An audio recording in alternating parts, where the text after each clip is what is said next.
All right, beautiful people. Welcome back to another amazing and impactful episode of the True Health Forever podcast, where we try to live our best life through the lens of holistic health. I'm your host, Devon Truvel, creator of Black Wall Street, the board game, and as usual, I have with me the beautiful, the hoop earring wearing, the pearly white smiling, the curls popping out in the front queen herself. Please introduce yourself. The party people. My name is Sinclair, aka The Health Nerd. And I feel like we say that fast. In case you don't know, we're saying Health Nerd. That's what we're saying. A nerd of health.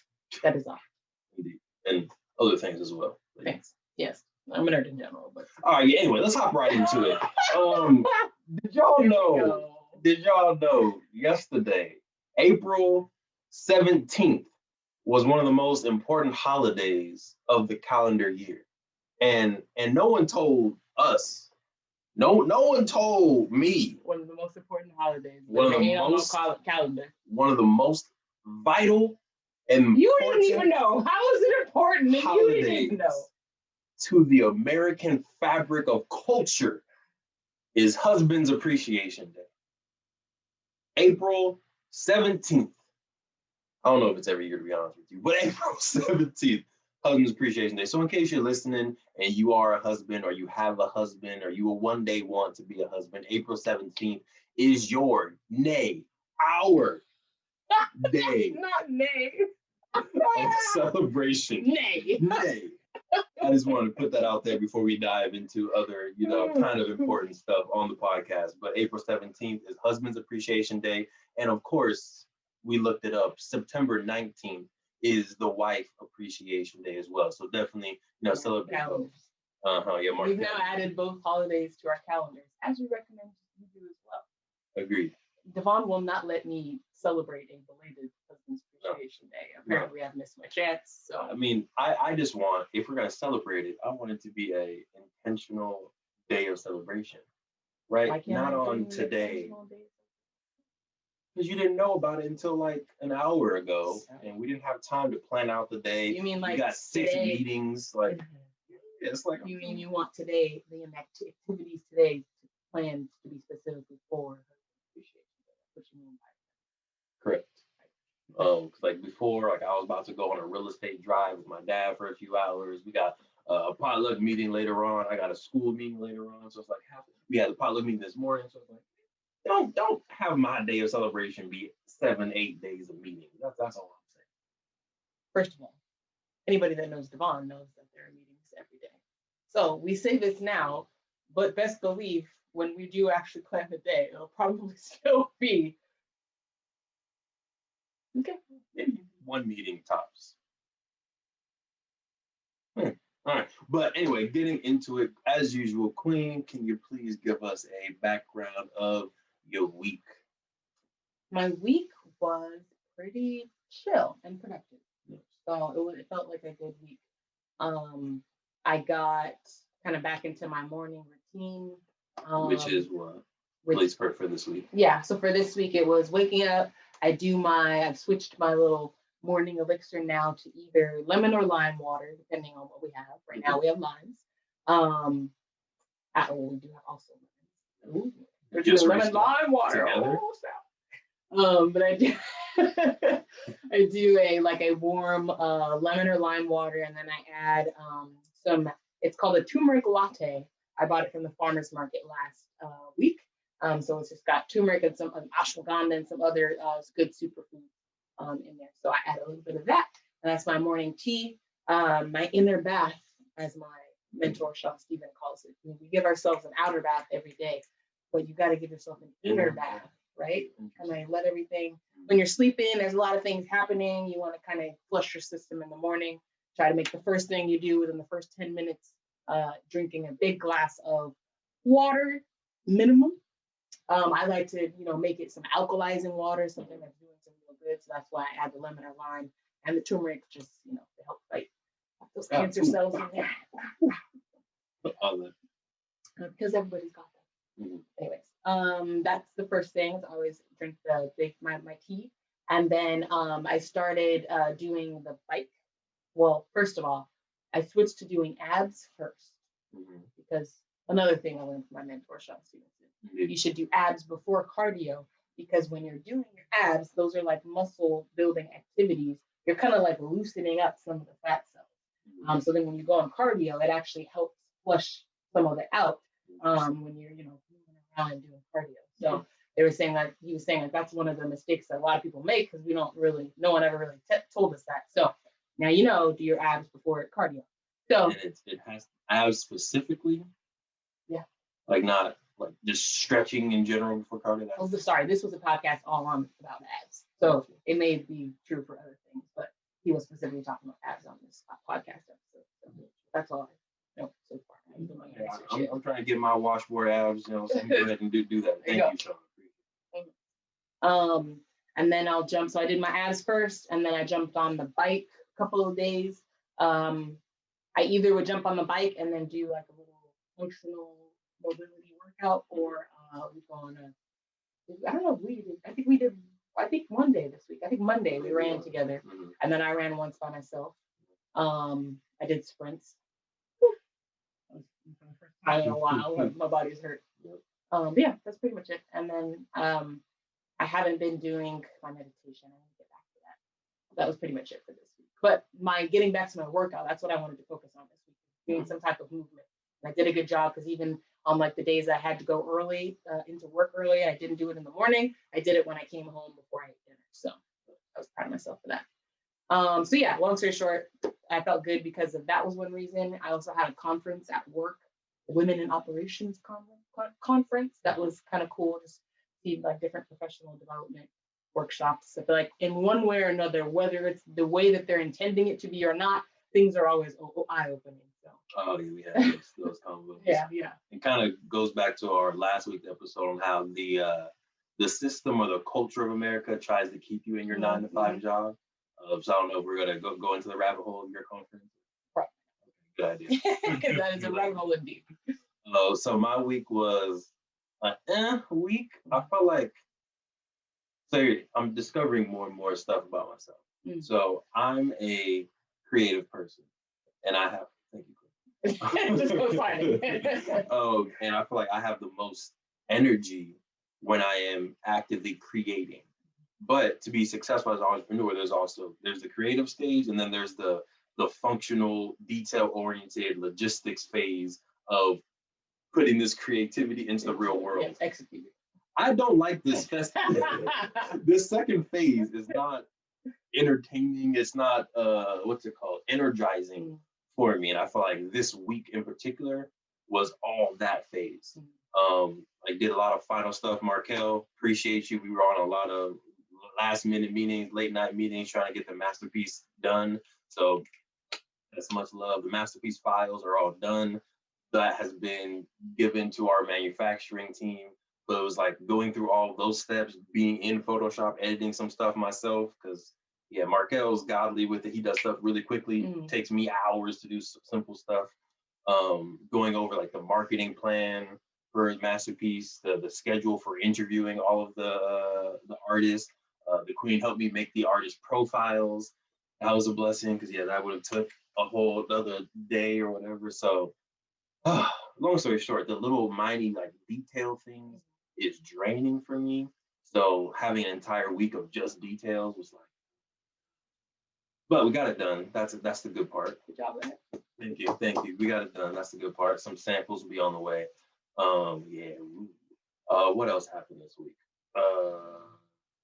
Shifted my morning routine a little bit because of the energy. Usually I wake up early with you. That did not happen this week. Most of the time I stayed in bed to maybe like 7:30, maybe if I was feeling a little risque. And then instead of running, I did walks. I did walks to the park, did my pull-ups, did my push-ups at the park, changed my lunch routine, which we may get into. Yeah, we're definitely getting into later on. It's a pretty good stuff. What else happened? And then we had our second IMI community course led by Maquiva Massey, the founder of Financial IQ.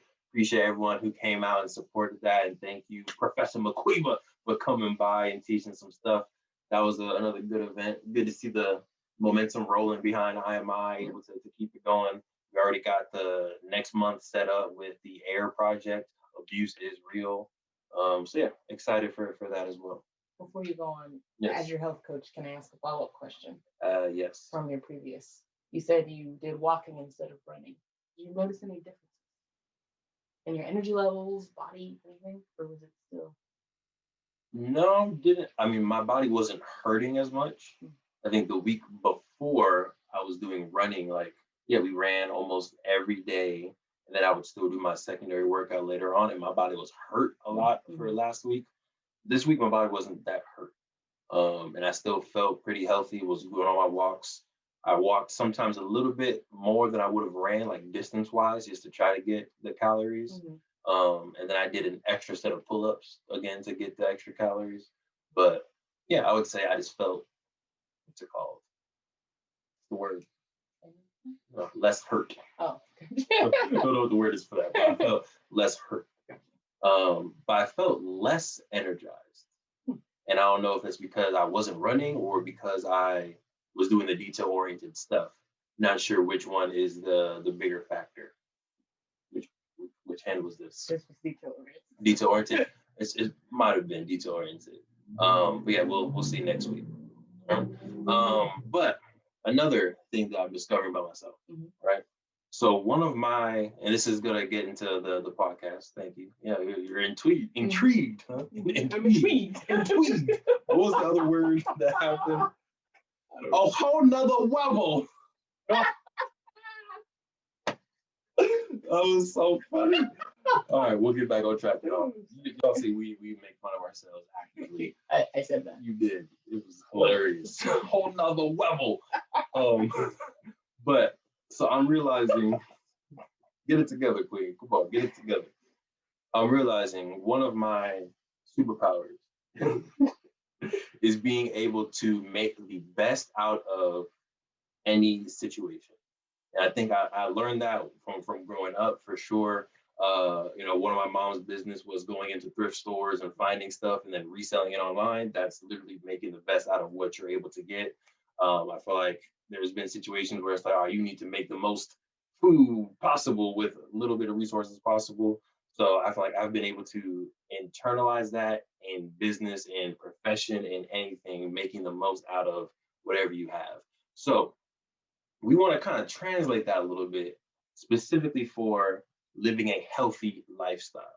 I think most folks out there, like we know how to hustle. We know how to hustle when it comes to business. We know how to hustle when it comes to money, finances, but we haven't sometimes been able to transition that hustle mentality into getting the most health out of our situations as possible, which is needed. So we want to talk about the healthy hustle today.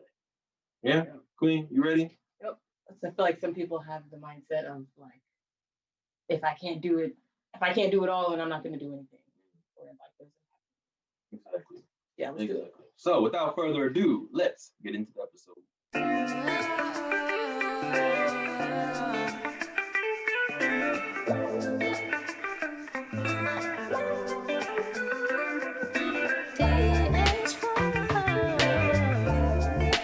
All right, so healthy hustle. And let's kind of backtrack a little bit and give some more detailed examples on just hustle, right? And I'm sure y'all know, right? To think of a time right now where you've had to literally hustle, whatever that example is. We're gonna go through our personal examples, but think of that personal hustle you have, and then later on we're gonna try to translate that into a healthy lifestyle. Queen, would you like to go first, second? Oh, me first. Okay, I have two. Okay. We can bounce. We can bounce. All right, cool. So first one, bounce it. So first one that I'll give, healthy hustle. No, hustle in general. So that's my intro to all stories at this point. So y'all know that I got a bougie wife right here, right? And when we first met, not when we first met, maybe like a year after we first met. Go ahead and pick that up for us, Queen. Appreciate it. Thank you. So when we first met, that was the universe being like, don't tell this story. No, I'm gonna tell the story. No, we're gonna tell this. So the Queen wanted like a ring. And I was like, so if I propose with a ring pop, you're gonna say no? Like what? She was like, yes. Okay. Absolutely. If you propose with a ring pop, I will say no. So I was like, question. A little hurt. But then I knew, all right, I need to get her a ring. I need to save up for a ring. So when I got my first job working for UCR, shout out to UCR CEO unit, all squad, we did our thing there. I moved in with Grandy. Thank you, Grandy. Appreciate you. Shout out. Huge shout out. Still paid rent. You know, I'm not gonna let's be clear about that. Some people are like, oh, you live with your grandma, that's so nice. Yeah, I did. It was great. I paid less than I would have if I lived with myself. But I still paid rent now. Like, let's play. You know, she was a businesswoman. She don't play at all. But living there, saving for the queen's ring, I ate oatmeal. Say it one more time. I ate oatmeal for 2 to 3 meals per day for about 6 months. Mm-hmm. All right. And husband appreciation day. Come on now. Husband appreciation. Hello. Ooh, all right. We gotta end this podcast. And that's awful. Right. But see, maybe lose my train of thought over here. You ate oatmeal. Ate oatmeal 6 months. Now I added some good stuff in there. I added some peanut butter in there. I added some other maybe I had it with strawberries, with apples. So it was still semi-healthy, but it was cheap. That's the point. So it allowed me to skip on my grocery meal. I was taking oatmeal to work every day. People were like, what are you eating? I was like, don't worry about me. Eat oatmeal. All right, mind your business. But that's how I was able to hustle to buy the rocks. Like the queen would be like, yes, for sure, I want to marry. All right. Yep, and there it is right there. Ding, the rock. Queen, you have an example of just regular old hustle. My example is a potluck example. So for anybody who like is thinking about starting an app, you know, we see all the apps on our phones. Maybe wondering like, how does it actually cost? How much does it actually cost to make an app like that? I'll say like minimum of about $10,000. It's a lot of money. We didn't have it, or I should say we didn't have it, but it was tied up in investments. All right. So, but we still had a vision, we had a dream, and we wanted to make it happen. So we found, you know, some low code options. You can, especially these days when, you know, it's very popular now to have a lot of different platforms that you can create an app. So we found a low code option. Devon and my brother TC, who works for Microsoft, they both are my techies, and they kind of created an app, and we did outsource a little bit. We paid someone, you know, an expert of the platform, like $900. And then they really did the rest of it. And it has gotten us to the point now where we are fully operating on this platform. And even the dude that we hired, he was like as we were going through it and building out, he was like, this is a very creative way of building this app. Yeah. We were like, thank you. Yeah, like, so if you think about the fact that, you remember I said it costs minimum of 10, and we've actually got a quote from another programmer who was we wanted to create the app. Same thing, minimum of $10,000 to create an app. And I tell you, we paid $900, okay, to have this app created. So, and it was a lot of time and effort, and I'm very honest, that was nothing over here. I did not do it. That was all Devon and my brother. So they put a lot of sweat equity. They put a lot of sweat equity into it, right? So it was a lot of researching, it was a lot of late nights trying to figure everything out. So, you know, you have to sacrifice. That's why I have 40% of it. Right. But long story short, right? If money is the issue, you have to find what other resources you have. So you got to be creative, and that's what we were able to do. Right. So that's my thing. There it is. And I'll give one more, maybe we can do one more back and forth before we transition over to the Healthy Hustle section. And again, please think of your own hustles. If you want to go ahead and put it in the comments below, an example of how you had to hustle. We'd love to hear about it. Go ahead and put an example in the comments if you're watching on IG or on YouTube. So one more hustle. This was a good one. All right. And don't judge me. People who are listening, do not judge me. But back in the day, all of them are getting ready. Yeah, all y'all just equipped to judge. That's fine. You can judge. But during college, I was able to qualify for EBT. Great resource if you're a college student right now and you're eligible for work study. By default, if you're eligible for work study, you are also eligible for EBT, which saves you $150 to $200 per month in groceries. Definitely do it. Don't, I feel like I had the pride thing, like, oh, I don't want to be on EBT. But even today, like now that I know what the card looks like, I see people all the time that I wouldn't assume are on EBT, and they got the card and they just swiping, going about their day, like, hey, how you doing? I'm just like, why was I on it? I couldn't. No, because you weren't qualified for work study. But qualified for work study, don't let your pride get in your way. Go ahead and get EBT to save the money. If it wasn't for EBT, I would have been eating oatmeal all throughout college. It would have been made of oatmeal. Yeah, it would have been bad for your boy. But long story short, sometimes we would take the EBT money, buy groceries. We would then cook for people. They would then pay real money for the groceries, right? And yes, she would do some of the cooking. I would do some of the cooking. Sometimes other folks would pitch in, but we were able to take technically $0 because EBT, like this is not real money. Take $0, go to the grocery store, cook real food, make money or make meals, and then sell those meals to our folks or get donations from the community. There you go, wording. Get donations from the community. And then now from $0, you're able to have actual money that I can pay rent with, that I can get gas with, that I can buy other food with, I can take the queen on a date, all the stuff I can then do from this $0. Hustle, hustle, hustle. All right. So do you have another example before we go into the healthy hustle? I have an example. I feel like my examples are I've been very fortunate. So I feel like my examples are more like using the systems, right? So I'll give one more example of just how I wanted to use the system. So when I graduated or when I was graduating from college, I was intentionally trying to look for places that had tuition reimbursement programs because I knew, yes, I've been very, very lucky throughout my life, but unfortunately, when it comes to student loans, I hit right in that middle class where we're really not really not fortunate in that situation because I got 0 grants or scholarships. I only got loans, which means I'm drowning in debt right now. Yes, we are. Yes, we are. Marriage. My debt is our debt. Husband appreciation. I'm gonna see how many times I can bring that up in this episode. But long story short, I knew that grad school, if it meant going into debt, was not going to be an option. I literally could not afford to get in any more debt. So I'm like, well, let me try to find. I knew that I had heard of companies paying for people to go back to school.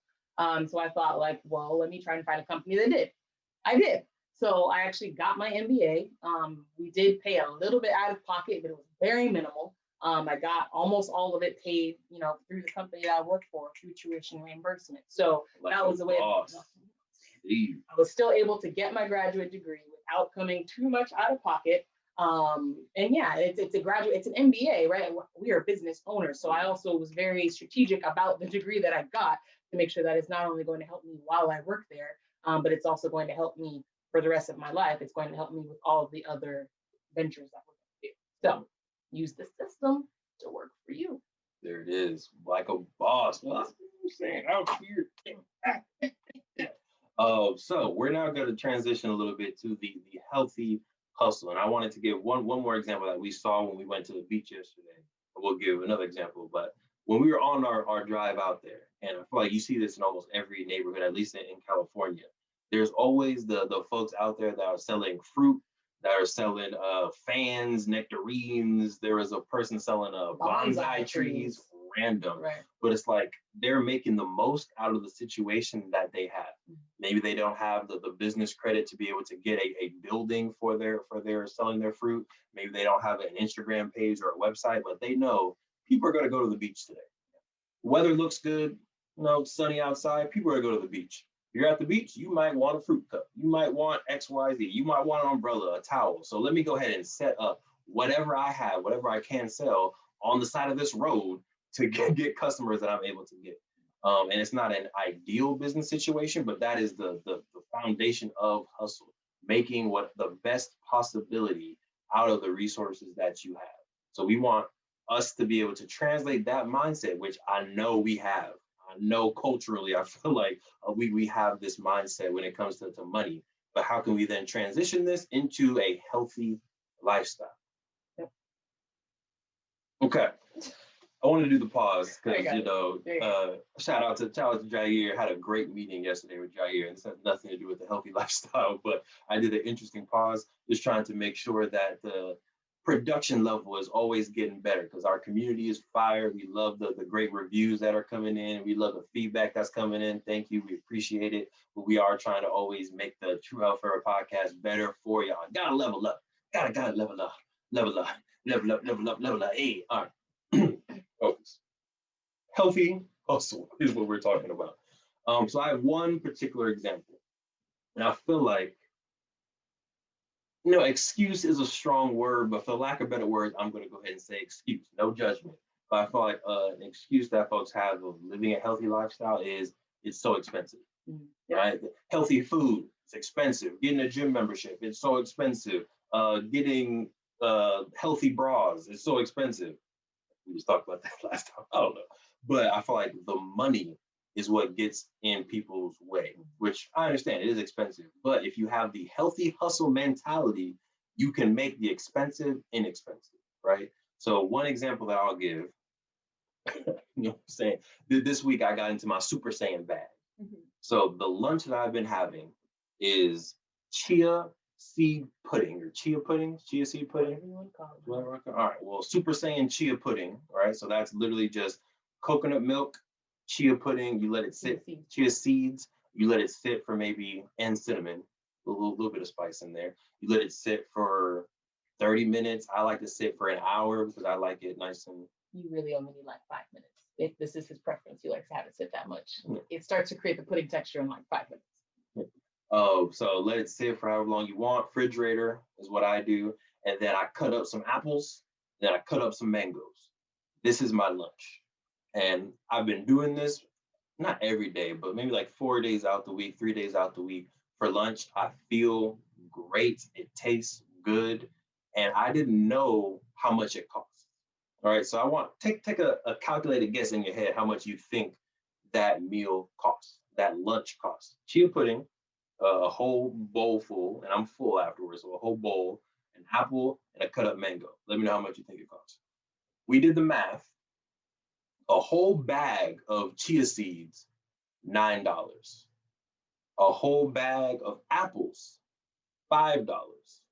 A whole box of mangoes, like 6 mangoes, was also $9.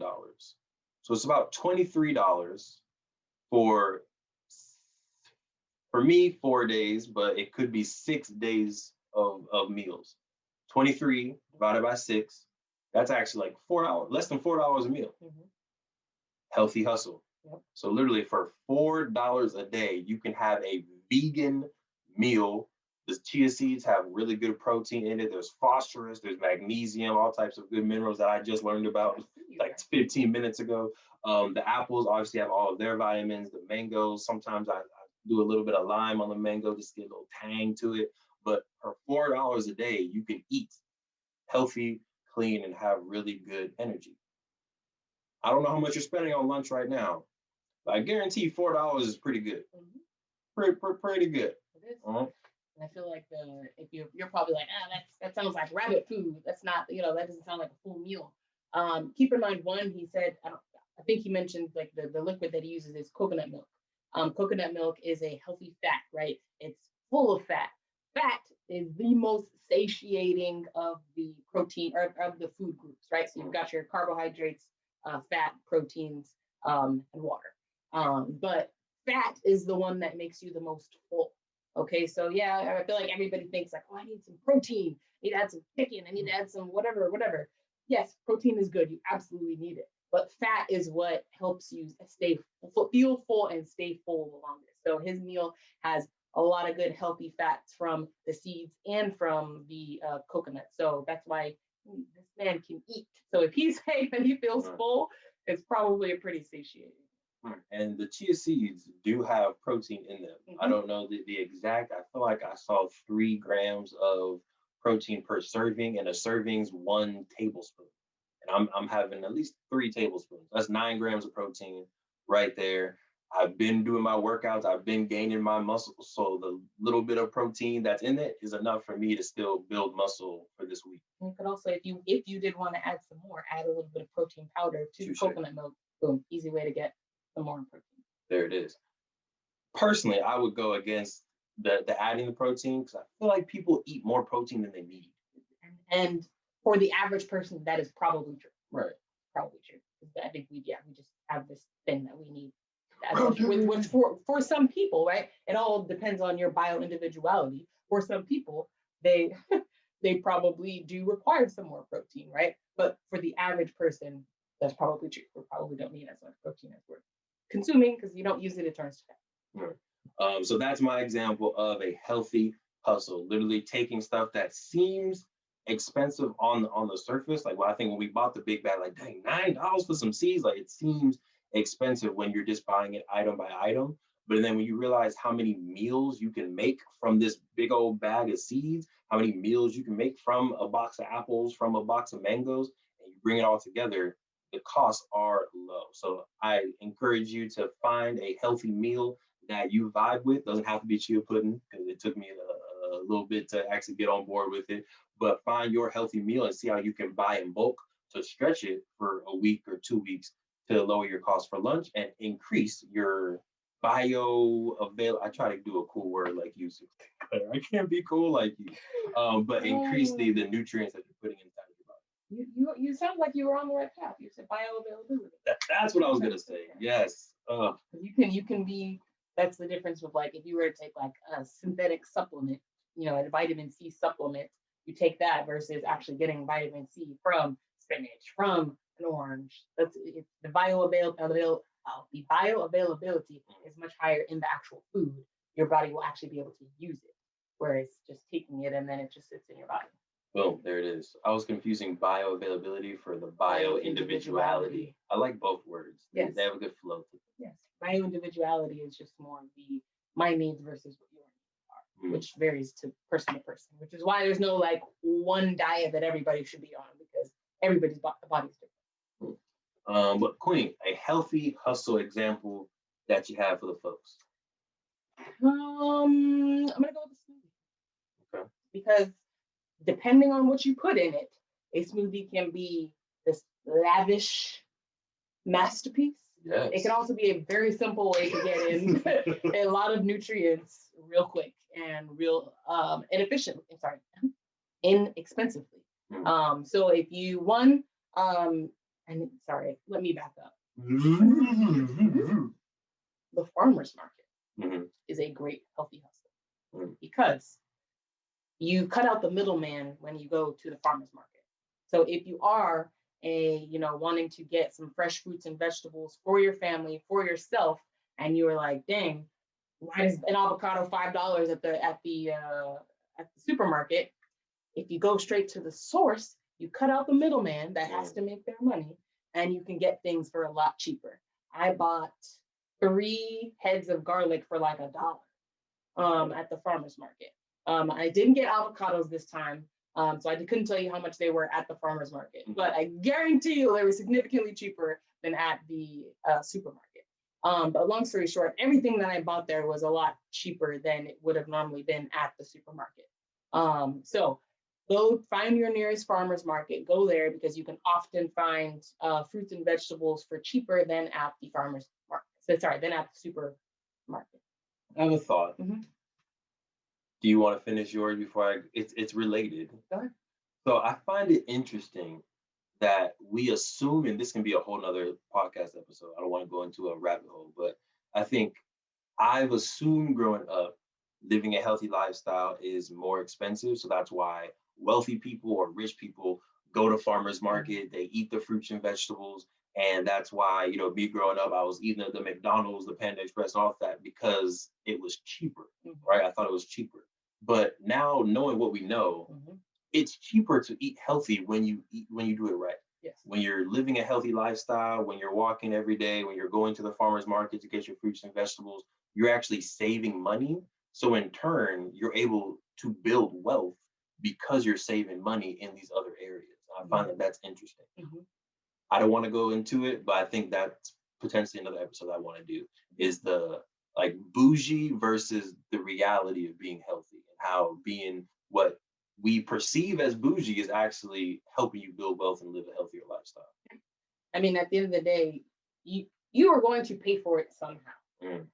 You are either going to pay for it on the front end, or unfortunately, most people are going to pay for it on the back end. The back end being you live this way your whole life, and then when you get into your 40s, 50s, 60s, now all of these habits are accumulating. Now you have to take all this medication. Now you have to get this surgery, then that surgery, and the other. Then you're going to pay for it, right? So literally, so one way or another, you're going to pay for it. We've just chosen to put the upfront costs, right? We'll pay a little bit more, and again, it doesn't have to be more, but if it is a little bit more right now, we're okay with that because we're just putting up the money up front now so that we don't have to put it in later. And live longer. Yes. I think where did we leave off? I was giving an example. So I was gonna do smoothies, but I decided to just take a step back and just do farmers market, because that you can use that for dinners, you can use that for smoothies, you can use that for whatever. So just find your local farmers market and go there. Gotcha. So I'll give one more example. So, in my head, and y'all know I'm not the detail person. I'm the creativity, the vision-oriented person. Details, that's the queen. That's why we make an amazing, powerful, galactic couple. But I planned a beach day yesterday, right? So I was like, oh, Queen loves the beach. I like the beach. So let's go to the beach tomorrow. Let's do a little workout. Let's do some yoga on the beach, do some sprints, have a great time. And this is kind of where the podcast episode also came from. I don't know if you want to go into the details or you want me to go into the details. Go Mitch to on your side, your take of it. Okay, so I put inside the GPS Malibu Beach. In my head, that makes sense, right? We live semi-close to Malibu. Malibu Beach should be a beach. So I put that inside the GPS, and we go there, and it says, you have arrived. And I'm looking around. There's no beach in sight. It's just homes. And apparently, the queen says, and I'm pretty sure this is true, Malibu Beach is a city. So we GPS to Malibu Beach, the city, and there was no beach or like full beach the way that we see it in sight. So we pull over, right? We find a little, literally like island of a beach where there's a little bit of sand that we can do a little just enough, right? Where I carry high pitch, just enough for us to do a little bit of functional mobility. We did a little bit of yoga out there, and we made the most. Again, my superpower. We made the most out of what was available. Was it ideal? No. If I can do it again, would I GPS to an actual beach location? 125%. But I think it was better than being like, oh, well, and we were kind of a little bit pressed for time. So that's why I didn't want to all right, well, let's go back in, go to another spot. We were a little pressed for time. So I was like, either we're going to do this workout, we're going to be on the beach, we're going to do a little talking session. We did a little bit of a breathing and meditation individually, right? Either we're going to do all that stuff or we're going to, I guess, pack up and go home. So in my opinion, making the most out of the situation is usually better than giving up on the situation. But I need to make sure in my head, and I kind of made this note yesterday, but I need to be better at being a little bit more detail oriented, just a little bit, like literally just an extra 5 minutes. We could have been at an actual beach rather than a little island of a beach. But quick, your perception or take on the situation.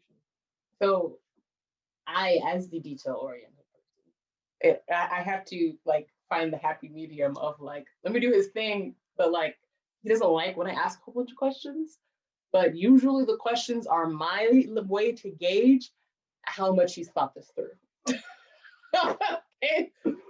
So at some point we were driving, we finally got to Malibu. And let me start too. The reason why I had kind of known, and whether it's an official city or not, I knew that in Google somehow Malibu Beach was a place, not necessarily usually like when you're looking for a specific beach, you put like Malibu State Beach or something like that, for future reference. But I had looked up the weather already, and so I typed in Malibu Beach, and it was like, oh, that's a place. And I was like, okay, cool. So it's probably a city because it came up with my weather options. So when we were driving, we passed a lot of the beaches in Malibu, and I'm like, okay, this is interesting. But we're still driving. He was still in like the inner lane, not even on the outer lane. Like I'm thinking like, oh, we're gonna be turning soon or something like that. I'm not even like doing GPS. I'm just along for the ride. And then at some point I was like, we're passing all of the beaches. I was like, hey, which beach are we going to? He was like, Malibu Beach. I was like, but like which one? He was like, I don't know. I'm just following the GPS. I'm like, but what did you type in? He said Malibu Beach. I said, that's a city. That's why it said we got here because it's taking us to Malibu Beach, California. He's like, oh. But the problem is that we were already about 10 minutes of you. If you've ever driven on PCH, you know, it's really not that easy to like turn around or maneuver. Like it's not that kind of street. You either going one way or you're going the other. So we had already, it had been like 10 minutes since we passed the beaches. So I was like, we either were going to take 20 minutes to keep going, find a U-turn and go back the other direction, or 25 minutes to keep going the direction we were already going in to find the next. So that's why it was kind of like, that's a lot of time. So let's just make the best of what we have. And we did. And I will say that's something that I need to get better at. I feel like I'm the type of person that likes to have the perfect situation, but that's not always possible. So you have to just make do with what you got. Agreed. Yeah. Agreed. All right, so we are going into the final kind of maybe takeaways that we have. But then I also want to do a little self criticism. Which should go first, the self criticism or the takeaways, Queen? Okay, let's not finish off criticizing. Get out the way. Good point. So I opened up with, I think, one of my superpowers. Not sure if I said that, but one of my superpowers. Yeah. It did. Okay. You know, it's hard. Like when you talk before the podcast, it's like, did I say that during the podcast? Did I say that before the podcast? I don't know. But I think one of my superpowers is the ability to have a unperfect situation, but make the perfect opportunity out of that situation. I think that's a great superpower to have when you're used to having lack of resources. But, however, right? However, what's that from? Rascals? No, I feel like that's Mary-Kate and Ashley. Maybe. Anyway, I feel like although it's a great superpower to have, I think it's what's stopping me / us from reaching the next level. Because if I'm always in the hustle mentality, if I'm always or if I know 100% I can make the best out of a situation, then maybe subconsciously I'm never creating a perfect situation because I know that I can make it what it needs to be, right? So instead of doing the extra 5 minutes to find the perfect beach, I'm just like, Malibu Beach, whatever beach, it doesn't matter. We'll get there. We'll make it happen. Whereas could it take that extra two minutes or literally 30 seconds finding Malibu State Beach or Roger Rabbit, yeah, Roger Rabbit Beach, and then now we have the perfect situation. And I feel like I can probably think of other examples, but personally, I think something that I need to work on is the little extra details. Like, all right, what would Claire need? And I'm forcing myself to think of these details for this surprise vacation that I'm planning.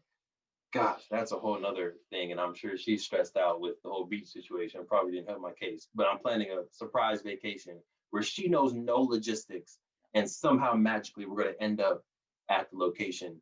Y'all pray for us. But please, yes. But I think if I can get myself to take that extra thought, that extra thing, I feel like that's what can help me and us go to the next level on all the other ventures as well. So again, be able to realize your superpower, right? Know your superpower, definitely use it.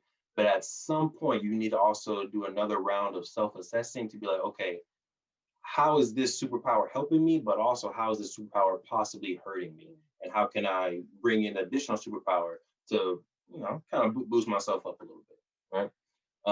So next, last thing, easy takeaways. And it could be saying something that you've already said, but one actionable step for folks out there trying to do the healthy hustle. Do the healthy hustle. Hey, hey, do the healthy hustle. What's one example or one takeaway you have for folks? Just stop making excuses. Mm. Oh, that may sound harsh, but so just whatever your goal is, you have to commit and you have to decide that it's going to happen regardless of the circumstances. So if you whatever your fitness goal is, make it happen, right? It doesn't. Yes, gyms are opening back up. That's great, but whatever your fitness goals are should not be dependent on whether gyms are open or not. If you have not heard, we've mentioned it a couple of times, but if you haven't heard of functional mobility, look that up. That is something that, I've been practicing a lot in the mornings. No equipment required. It is all things just using your body weight, using, different positions to isolate different muscles and, just work your body in ways that we normally don't do on a daily basis, right? If you live kind of a sedentary lifestyle where most of your time is spent sitting down, if you work a 9 to 5, whether you're going in or whether you're working from home, you may be sitting down a lot. So it's important to put yourself in those positions to work those muscles that you don't get to work. So my recommendation is for everybody to look into some functional mobility because it is a great thing. Even if it's not necessarily going to be your main thing, I think it is important to have in your back pocket for those days when you can't make it to the gym, for those days when, it's raining outside and you can't go out for your run. It's something where you literally just need a little space right here. That's all you need. Do a full workout and it will get those muscles, like it'll be a workout. It's fun because it doesn't feel like a workout. Right. It feels like for me, playing. Yeah, it feels like you're playing. It feels like you're just being a child playing around, jostling around. So it's fun. I think it's literally like if you like looking up on like Instagram and something. A lot of people like when they're posting, they're like, I'm out playing today. They call it like flowing, animal flow. Like you just do what your body kind of wants to do. But yeah, look that up because it's a good thing to have in your back pocket for when you're not able to get to some type of equipment or when all you have is space. There it is. So I got two for folks. The first one, very important, celebrate Husband Appreciation Day, right? And more specifically, make sure if you haven't already, go ahead and put Wife Appreciation Day inside of your calendar. I think it's great that we have a unified calendar, like the TH4 calendar. So it's like you see what I see, usually all that stuff. So if you don't have a unified calendar, create one. But then go ahead and put Husband Appreciation Day, Wife Appreciation Day, some good birthdays, and go ahead and put it inside your calendar so you get reminded. Step number one, yeah, keep it happy, keep it lovely, do your thing. Step number two would be for the healthy hustle, find a healthy meal that you can have. It can be lunch, it can be dinner, that is affordable but high in nutritional value, right? And you can take a picture and you can send it to us on Instagram, True Health, the number 4ever. I'm sure the health nerd would love to to give you some more examples or feedback on your healthy meal. But let's break down that excuse that it's too expensive to eat healthy, because we just proved that there are certain meals and combinations you can put together that are packed with amazing nutrients and aren't hurting your wallet. So find your meal that you can go to on a weekly basis, on a monthly basis. That's $4, $5 per meal, and it has you feeling good and satiated. If you don't know where to start, Dr. Google is a great place. There are thousands of people who specialize in just this, who specialize in making healthy meals on a budget. So type in healthy meals on a budget, Pinterest, Google, Instagram, you will find many things. So all of that. And one more slight plug, 7 Smoothies Live Your Best Life, written by the health nerd herself, is available on the True Health Forever website. Again, True Health, the number 4ever website. Go ahead and go there if you're looking for a good, nutritious smoothies. We got the diabetes who, we got the F cancer, we got the you don't want stroke, you don't want it, all that. So again, if you're just looking for a place to start, I think it's $5. How much we price that? $4.99. $4.99 right there. A good place to start to get your smoothies, and it is a meal replacement. You can have that for lunch, have that for dinner, have that for breakfast, all that good stuff. All right, Queen. Any more last nuggets? All she wrote. Well, we appreciate it and thank you for tuning in to another amazing episode of the True Health Forever podcast, where we share our best life through the lens of holistic health. I'm your host, Truvel, creator of Black Wall Street, the board game. AKA Theee Healthcare. We hope y'all stay healthy. We hope y'all stay mentally wealthy. And of course, we hope y'all stay true.